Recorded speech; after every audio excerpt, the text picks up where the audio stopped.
75ක ආයු කාලයක් තියෙන මිනිහෙක් විදියට ඔයා අවුරුදු 15ක් 16ක් විතර ඉවර කරගෙන ඉවරයි. ඒ කියන්නේ තව ඔයාට ජීවත් වෙන්න තියෙන කාලය නිකන් ගෙස් කරන්න. ඔයාට තව ජීවත් වෙන්න තියෙනව කොච්චරද?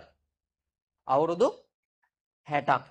දැන් අපි ඉන්නේ 2026 කියන අවුරුද්දේ නම් තව අවුරුදු 60ක් ජීවත් වෙනවා කියලා කියන්නේ කොහොමද කියලා බලන්න. කී අවුරුද්දද? 6යි 2යි 2086ත් 2090ත් අතර කාලය තුල ඔයා මැරෙනවා. ඊට කලින් මම මැරෙනවා. 2086 2090 කියන්නේ සියවසකටත් අඩු කාලයක්. 2100 වෙනකම් උඹට කවදාවත් ජීවත් වෙන්න හම්බ වෙන්නේ නැහැ. 2086 2090 අතර කාලෙදී පුතේ උඹ අවුරුදු 75කට වඩා වැඩි මිනිහෙක් වයසක මිනිස්සෙක්.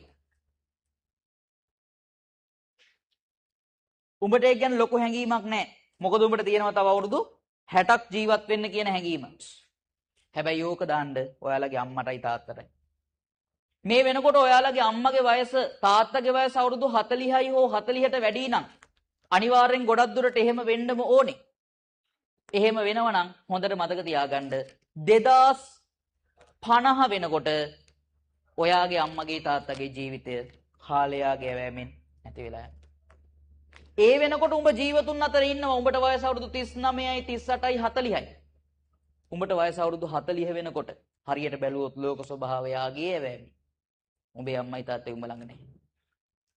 අවුරුදු 35 40 වෙනකොට උඹේම වාහනයක උඹේම ගෙදරක මේ මිනිස්සු දෙන්නව තියාගෙන ඉන්න බැරි වුණොත්, උඹේ වාහනයක දාගෙන පාරේ අරගෙන යන්න බැරි වුණොත්, උඹේ ගෙදරක උඹේ සල්ලි වලින් හදපු ගෙදරක මේ මිනිස්සු දෙන්නට සතුටින් ඉන්න අවස්ථාවක් උඹලා හදලා දුන්නේ නැත්තම් මේ මිනිස්සු දෙන්න මැරෙන්නේ උඹ ගැන ලොකු වේදනාවක.